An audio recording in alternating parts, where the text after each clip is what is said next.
So guys, good day, another tour na naman tayo. So nandito pa tayo sa hotel at magpi-prepare muna tayo para sa tour natin today. So now we're staying here sa Zurich, sa may Zurich Airport, EB Style Hotel. So dito tayo nagpa-check-in. So medyo gulo pa yung gamit natin. Dito yung ating partner na si Francis. Good morning, good morning. Morning. Yan, medyo magulo pa. Mag-aayos muna tayo guys. So, another vlog ulit tayo. Abangan nyo.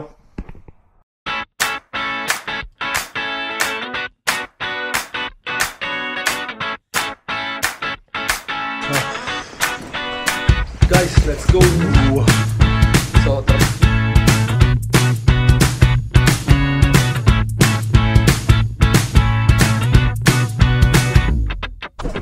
So bago tayo magsimula, magpagas muna tayo dito sa gasolina.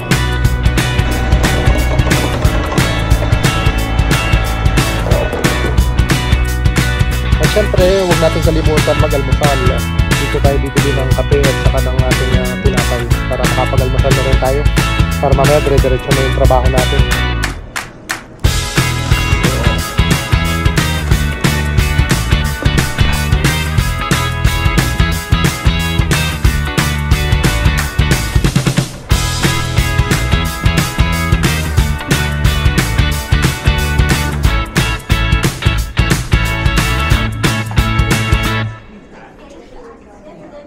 Good morning.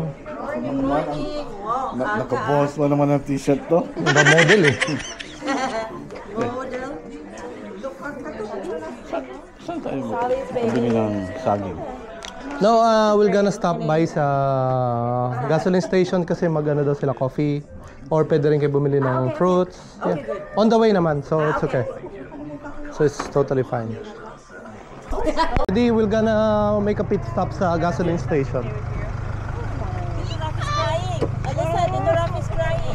Travel time naman po natin from Zurich to Engelberg in Titlis, 1 hour and 40 minutes. In Autobahn, we're gonna pass by Lucerne and then ito, papuntang Engelberg. Napakasarap mag-drive ngayon kasi napakaganda ng weather, tamang-tama sa season na to. So napaka-clear sky, blue sky, especially doon siguro sa taas ng Titlis, for sure, napakaganda ng view doon. Nandun kayo sa top of the mountain, tapos may snow, everything is there, and then sunny. Perfect na perfect para sa mga tourists natin ngayong araw na to. So kaya enjoy sila dito for sure.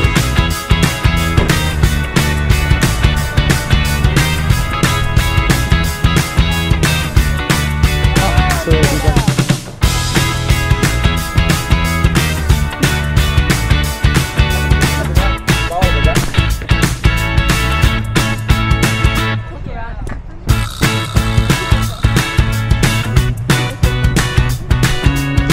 100.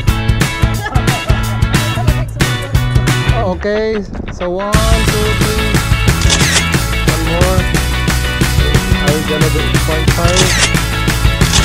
Okay, there we go.